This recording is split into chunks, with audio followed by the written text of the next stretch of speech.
जसं थंबनेल वरती तुम्हाला दिसत आहे मित्रांनो, प्रिलिमिनरी 25 मे 2025 UPSC आणि त्याचबरोबर येणारा MPSC चा जो नवीन पाठ्यक्रम आहे त्यानुसार आयोजित भविष्यात होणारी प्रिलिमिनरी या महत्त्वपूर्ण चरणावर आणि खास करून ज्याला आपण बॅरियर म्हणतो तो म्हणजे प्रिलिमिनरी सर्वात महत्त्वाचा घटक आहे. तुमचा मेन्सचा अभ्यास किती काही चांगला असला तरी पण हे बॅरियर ब्रेक केल्याशिवाय तुम्हाला मेन्स आणि इंटरव्ह्यू देण्याची संधी या ठिकाणी मिळणार नाही मित्रांनो. त्या अनुषंगाने काही तथ्यात्मक आधार ज्याच्यामध्ये ग्राफ्स आहे, त्याचबरोबर जे आहे तुम्हाला डायग्राम आहे, या अनुषंगाने काही गोष्टी आपल्याला जाणून घेणं महत्त्वाचं आहे.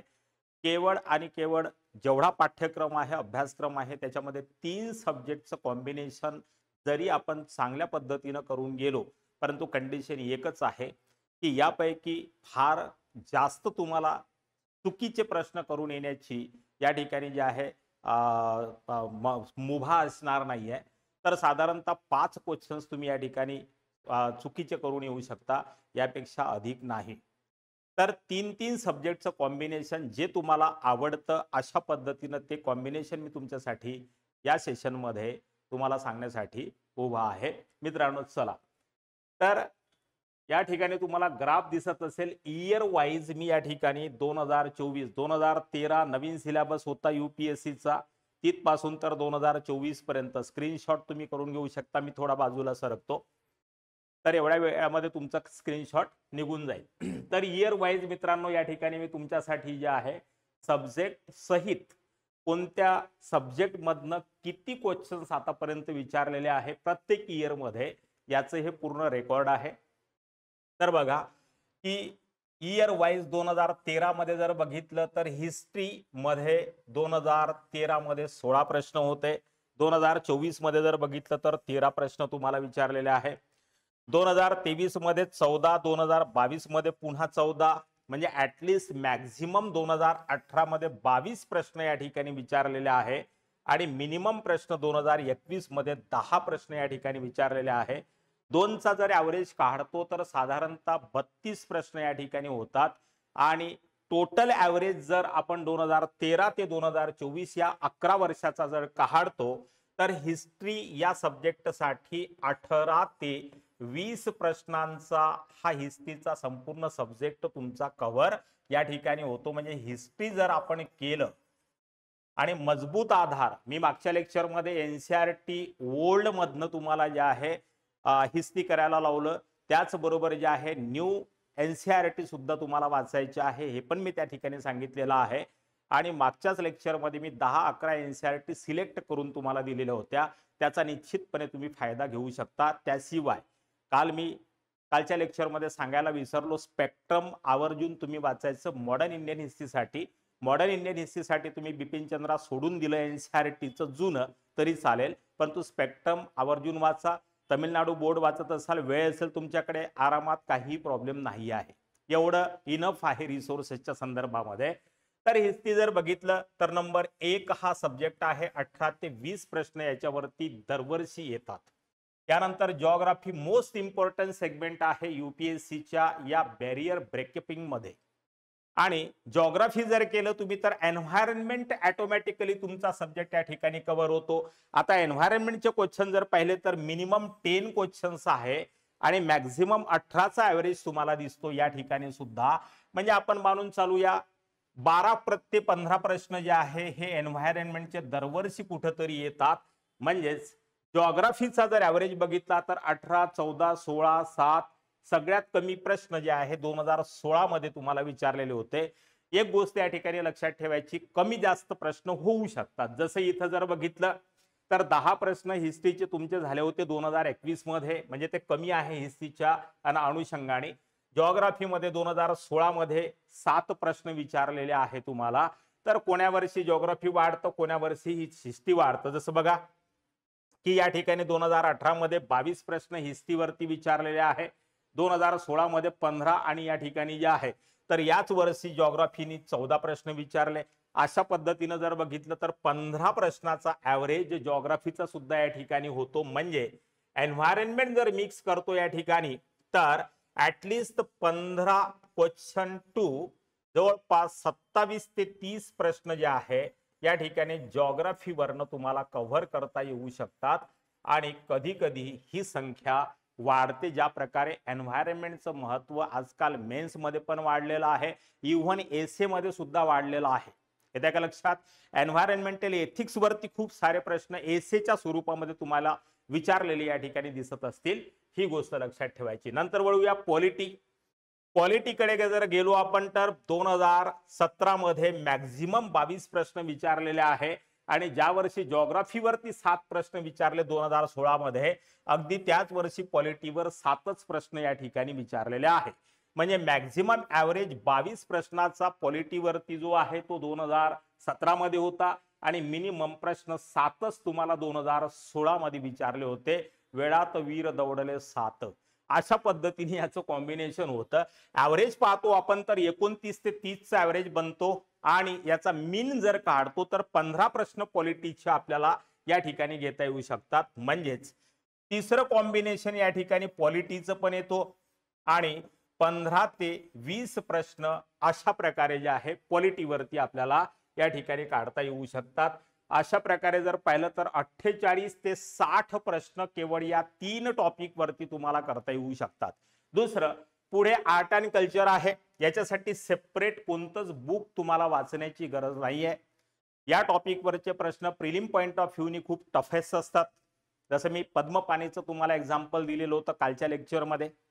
येतं का लक्षात?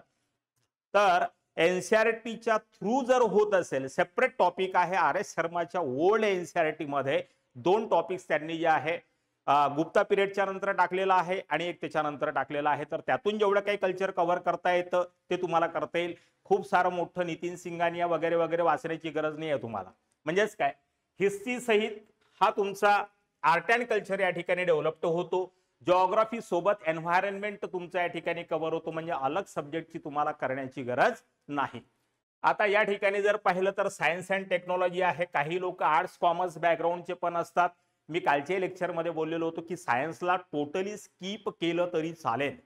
नवीन एनसीआरटी मध्ये 11th क्लासचे एनसीआरटी एन्व्हायरमेंटल केमिस्ट्रीचा एक टॉपिक आणि त्यानंतर बायोलॉजीचे लास्ट 4 टॉपिक, एवढ्यावर जर आपले 4-5 क्वेश्चन चांगले झाले, राईट झाले तरी इनफ आहे. त्याच्यामुळे सायन्स अँड टेक्नॉलॉजी वरती जास्त फोकस करण्याची गरज या ठिकाणी तुम्हाला नाही आहे, कारण यासाठी एक विशेष बॅकग्राऊंड लागतं. दुसरं महत्वाचं असं आहे की सायन्स अँड टेक्नॉलॉजी आहे, करंट इव्हेंट तुम्ही वाचणार. करंट इव्हेंटचे जवळपास 20 ते 25 प्रश्न असतात. त्यापैकी सायन्स अँड टेक्नॉलॉजी संदर्भातले 2-3 प्रश्न तुम्हाला या ठिकाणी मिळतात. बरोबर आहे? तर सामान्यतः 5 प्रश्न जरी तुम्ही या ठिकाणी करून आले बरोबर तरी चालेल. इकॉनॉमिक्स थोडासा टफ जातो लोकांना, परंतु याचे कॉम्बिनेशन जर बघितलं तर मिनिमम 10 प्रश्न या ठिकाणी तुम्हाला आहे आणि मॅक्झिमम 18चा ऍव्हरेज या ठिकाणी बनतो. म्हणजे आपण असं समजून घेऊ शकतो की 15 ते 18 प्रश्न या ठिकाणी इकॉनॉमिक्स वरती तुम्हाला येऊ शकतात. आता आपापल्या आवडीनुसार जे आहे तुम्ही या ठिकाणी काय करू शकता, 3 सब्जेक्टचं कॉम्बिनेशन या ठिकाणी करता येऊ शकतं तुम्हाला, जेणेकरून 50 ते 55% क्वेश्चन्स जे आहे म्हणजे 100 प्रश्नांपैकी 55 प्रश्न जे आहे हे 3 सब्जेक्टच्या कॉम्बिनेशन तुम्हाला अशा पद्धतीने टेक्निकली काढता येऊ शकतात. प्रिलिम मित्रांनो चातुर्याची परीक्षा आहे, नॉलेजची टेस्ट नाही आहे. सगळं करण्याच्या चक्करमध्ये तुम्ही सगळं सर्वस्वी गमावून बसणार आहे. याच्यासाठी हे लेक्चर जे आहे असं वाटलं की तुमच्याशी या माध्यमातून थोडं इतगुच करावं. ओके, तर या ठिकाणी 15 ते 18चा ऍव्हरेज आपण इकॉनॉमीचा पकडला. चौथं कॉम्बिनेशन या ठिकाणी जे आहे हे तुमचं इकॉनॉमीचं येतं. तर 15च क्वेश्चन मानूया आपण. अशा पद्धतीने हे 4 सब्जेक्ट जे आहे, आता या 4 पैकी 3 महत्वाचे सब्जेक्ट तुम्हाला करून जायचे, ते तुमच्यावर मी सोडवतो इंडिव्हिज्युअली. कुणाला हिस्ट्री आवडतं, कुणाला नाही आवडत, कुणाला इकॉनॉमी थोडंसं कठीण वाटतं तर ते सोडू शकतात. मी पुढे तुम्हाला 3-3 सब्जेक्टच्या कॉम्बिनेशनच्या जोड्या पण सांगतो. तर यानुसार आपापली स्ट्रॅटेजी ठरवा. आणि आत्तापासून जर तुम्ही 3 विषयावर तुटून पडले, फक्त कंडिशन एकच आहे मित्रांनो की जेही 3 सब्जेक्ट तुम्ही मजबूत करणार आहे त्यातला एकही प्रश्न निगेटिव्ह मार्किंग मध्ये जाता कामा नये, तर ही स्ट्रॅटेजी काम करू शकते. परंतु जे पोरं सिरियस आहे, ज्यांचा अभ्यास चांगला आहे, फंडामेंटल 5 हे सब्जेक्ट आहे आणि जवळपास चांगल्या विद्यार्थ्यांचा हा अभ्यास चांगलाच असतो, त्याच्यामुळे आणखी याला मजबूत करण्याच्या दृष्टिकोनातून चातुर्यपूर्ण दृष्टीने अशा पद्धतीने जर अरेंजमेंट केली आपण, निश्चितपणे 60% क्वेश्चन जी कट ऑफ साठी आपल्याला आवश्यक आहे, या ठिकाणी मेरिट नाही यायचं मित्रांनो, तुम्हाला फक्त कट ऑफला आपल्याला क्रॉस करायचं आहे, कट ऑफला हात लावून यायचा आहे. तर बघा, पहिला कॉम्बिनेशन आपण हिस्ट्री, जिओग्राफी, पॉलिटी आणि त्यानंतर इकॉनॉमी, हे 4 कोर फंडामेंटल सब्जेक्ट्स मी या ठिकाणी सांगितले, बरोबर आहे. आता यातली कोणती जरी जोडी तुम्ही उचलली, बघा हिस्ट्री, जिओग्राफी आणि पॉलिटी, 18 ते 20 प्रश्न मी जिओग्राफीचे म्हटले, तुम्हाला 15च मानतो मी या ठिकाणी, तुमचे 3 प्रश्न चुकले असं समजूया. 15 15 15 45% किंवा 45 क्वेश्चन तुम्ही या ठिकाणी प्रॉपर करून आले. आता कट ऑफला तुम्हाला किती पाहिजे, 15 किंवा 20 कॅटेगरी वाईज किंवा कॅटेगरीनुसार, बरोबर आहे. म्हणजे आपल्याला 50-55% क्रॉस करायचं आहे, बरोबर का नाही. आता यातले 45% आणि इकॉनॉमीचे 15 क्वेश्चन, अशा पद्धतीने जर पाहिलं तर आपण 60 प्रश्नांची काय करू शकतो या ठिकाणी. तरी मी सायन्स सोडलं, त्याचबरोबर करंट इव्हेंट 25 ते 20 प्रश्न मी या ठिकाणी सोडलेले आहे. आता करंट इव्हेंट तर तुम्ही करूनच जाल, 10-12 प्रश्न तर त्यातनं तुम्ही काढणार, म्हणजे 45 प्रश्न हे झाले. परंतु यामध्ये मी पहिले सांगितलं है ना, की यामध्ये तुम्हाला चुकीची गुंजाईश नाहीये, एकही प्रश्न निगेटिव्ह मार्किंग मध्ये जाता कामा नये. 45 या ठिकाणी 10 क्वेश्चन जे आहे हे तुम्ही करंट इव्हेंटचे 10-12 क्वेश्चन काढू शकता. त्यानंतर सायन्स अँड टेक्नॉलॉजीचे 4-5 क्वेश्चन काढू शकता. झाली तुमची कट ऑफ प्रिलिम पास होण्यापुरती, बरोबर आहे.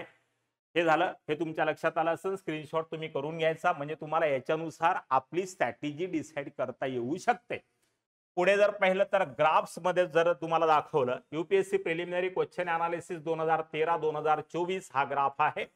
या ग्राफनुसार तुम्हाला या ठिकाणी दिसून येईल एव्हरेज सब्जेक्ट आहे 2013 पासून, तर जो आहे या ठिकाणी बघा की हिस्ट्री, त्यानंतर जे आहे जिओग्राफीचा बार या ठिकाणी तुम्हाला असा वाढलेला दिसून येतो. हिस्ट्री 22 प्रश्नाचा ऍव्हरेज या ठिकाणी दाखवतोय तुम्हाला. जिओग्राफी जर बघितलं तर जिओग्राफी अशा प्रकारे 18 प्रश्नापासून तर ऍटलिस्ट 20 प्रश्नापर्यंत या ठिकाणी, जर तुम्हाला मागच्या टेबलवरनं नसेल समजलं तर या ग्राफचा सुद्धा तुम्हाला स्क्रीनशॉट काढता येऊ शकतो. म्हणजे बघा, जिओग्राफी हायेस्ट 20 प्रश्न आहे, मिनिमम 18 प्रश्न या ठिकाणी दिलेले आहे तुम्हाला. हिस्ट्री जर बघितलं, हा निळा ग्राफ त्याचा आहे, 16 प्रश्नापासून 20 वर गेला, नंतर घटला आणि नंतर 22 पर्यंत जाऊन पुन्हा 20 वर आलेला आहे. आणि हिस्ट्री मागच्या काही काळामध्ये या ठिकाणी डिक्लाइन झालेलं तुम्हाला दिसेल तुलनात्मक दृष्ट्या. त्यामुळे थोडं हिस्ट्रीच्या संदर्भात सतर्क राहणं आवश्यक आहे. Ancient India, art and culture याच्यावरती मॅक्झिमम प्रश्न आजकाल येऊ लागलेले आहे, म्हणून तुम्ही आपली स्ट्रॅटेजी ठरवू शकता. मी म्हणत नाही तुम्हाला की हिस्ट्री सोडून द्या, आणि सुटणार पण नाही. आणि प्रत्येक जण जो आहे तो थोडाफार हिस्ट्री यूपीएससी साठी वाचत असतो, बॅकग्राऊंड त्याचं कुठलंही असलं तरी चालेल, बरोबर आहे. यानंतर पुढे जर गेलो पॉलिटी, तर पॉलिटीचा मिनिमम क्वेश्चन तुम्हाला 14 या ठिकाणी दिसतो, 16 जो आहे तो 2013 मध्ये होता. त्यानंतर पुढे पाहिलं तर इथे 12 झालं, त्यानंतर पुन्हा डिक्लाइन झालं, 8 ते 9 क्वेश्चन्स या ठिकाणी होतात. पुन्हा पॉलिटी वाढलं 22 प्रश्नापर्यंत. हे सब्जेक्ट जे आहे फ्लक्च्युएट होत राहतात इयर वाईज, परंतु फंडामेंटल 5 वरतीच मॅक्झिमम क्वेश्चन येतात, हे सुद्धा या ग्राफवरून आपल्याला निदर्शनास येऊ शकतं. तर इथे पॉलिटी झालं. आर्ट अँड कल्चर मी बोललो त्याच्याबद्दल, एन्व्हायरमेंट आणि जिओग्राफी यांचं कॉम्बिनेशन बनवायचं, सायन्स अँड टेक्नॉलॉजी आणि इकॉनॉमी, अशा प्रकारे जर बघितलं तुम्ही. आता इथे बघा, आर्ट अँड कल्चरचा ग्राफ हा नेहमी खालच्या दर्जाचा, खालच्या पातळीवरती आहे, ज्याचे प्रश्न 4 आणि मॅक्झिमम 10 प्रश्न झालेले आहे. आणि प्रत्येक वर्षी तो ग्राफ जो आहे डिक्लाइन होताना दिसतोय. म्हणून आर्ट अँड कल्चर साठी जास्त एफर्ट्स, जास्त मेहनत करायची नाहीये तुम्हाला. 4 ते 5 प्रश्न आहे, यातलाही एखादा प्रश्न कोणालाच येणार नाही, तुम्हाला नाही आला तर कोणालाच येणार नाही, एवढं मात्र निश्चित. आणि त्यासाठी नितीन शिंगानिया जर तुम्ही वाचत असाल तर हे अप टू 25 मे पर्यंत ना तुमच्याच्यानं रिवाइज होणार, ना त्याच्या 1-2 रीडिंग होणार. त्याच्यामुळे जे आहे या ठिकाणी हे पथ्य आपण पाळायला पाहिजे. आणि म्हणून सांगितलं की एनसीईआरटी मधनं जेवढं कव्हर करता येतं मोर दॅन इनफ आहे. आता पुढे हे सगळं झाल्याच्या नंतर जे आहे 3-3च्या जोड्या तुम्हाला करता येऊ शकतात, ज्या या पद्धतीने तुम्हाला जे आहे आपलं सिलेक्शन घेण्यासाठी इम्पॉर्टंट ठरू शकतात. तर पहिली जोडी आहे हिस्ट्री, पॉलिटी आणि जिओग्राफी. आपापल्या आवडीनुसार 3 कॉम्बिनेशन मी या ठिकाणी करून देतो आहे. जसं आपण थंबनेलवर 3 सब्जेक्टचं कॉम्बिनेशन म्हटलेलं आहे तुम्हाला, तर पहिलं कॉम्बिनेशन हे आहे. एखाद्याला हिस्ट्री नाही आवडत, मग त्याच्यासाठी सुद्धा एक ऑप्शनल किंवा एक सबस्टिट्यूट आहे. तर पॉलिटी, जिओग्राफी, इकॉनॉमी हे दुसरं कॉम्बिनेशन आहे. पॉलिटी, जिओग्राफी आणि इकॉनॉमी. ठीक आहे, हे दुसरं कॉम्बिनेशन तुम्ही एखादा विद्यार्थी जो आहे तो ऑप्ट करू शकतो. पॉलिटी, जिओग्राफी, इकॉनॉमी पहिलं कॉम्बिनेशन, हिस्ट्री, पॉलिटी, जिओग्राफी आणि त्यानंतर तिसरं कॉम्बिनेशन जिओग्राफी, पॉलिटी, इकॉनॉमिक्स है ना. तिसरं कॉम्बिनेशन काय, जिओग्राफी, पॉलिटी आणि इकॉनॉमिक्स. हे झालं तिसरं आहे कॉम्बिनेशन. या 3 पैकी कोणत्याही कॉम्बिनेशन मध्ये समाविष्ट असलेल्या सब्जेक्टवर तुम्ही जर कमांड प्राप्त केली आतापासून, आणि ती होऊ शकते 4-4.5 महिने अजूनही आपल्याकडे आहे, तर साधारणतः मित्रांनो तुमचा रिझल्ट जो आहे तो पॉझिटिव्ह येण्याची शक्यता आहे. कारण 40 ते 45 प्रश्न केवळ या 3 सब्जेक्ट वरती तुमचे निघू शकतात.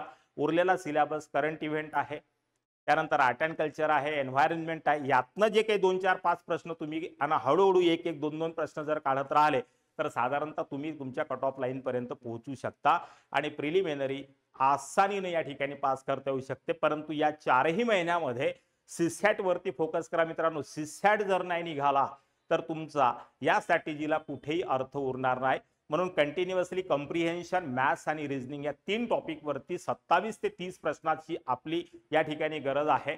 आणि सामान्यतः हा सब्जेक्ट बोकांडी बसतो माणसाच्या, त्याच्यामुळे जे आहे या एका गोष्टीसाठी तुमचं वर्षभर सिलेक्शन रुकून जाईल. हे कुठल्याही पद्धतीने कुठल्याही दृष्टिकोनातून प्रॉफिटेबल नाही आहे आपल्यासाठी. एक अटेम्प्ट, एक वर्ष आपल्यासाठी महत्वाचं आहे. तर मित्रांनो आशा करतो तुम्हाला ही स्ट्रॅटेजी पसंत आलेली असेल. व्हिडिओ आवडल्यास शेअर करा, लाईक करा, सबस्क्राईब करा आणि या ठिकाणी जे आहे रजा द्या. पुढे येणाऱ्या काळामध्ये एखादा नवीन विषय पुन्हा तुमच्यासाठी अशाच पद्धतीने नवनवीन माहिती घेऊन तुमच्यासाठी पुन्हा हजर होईल. तोपर्यंत थँक्यू. जय हिंद.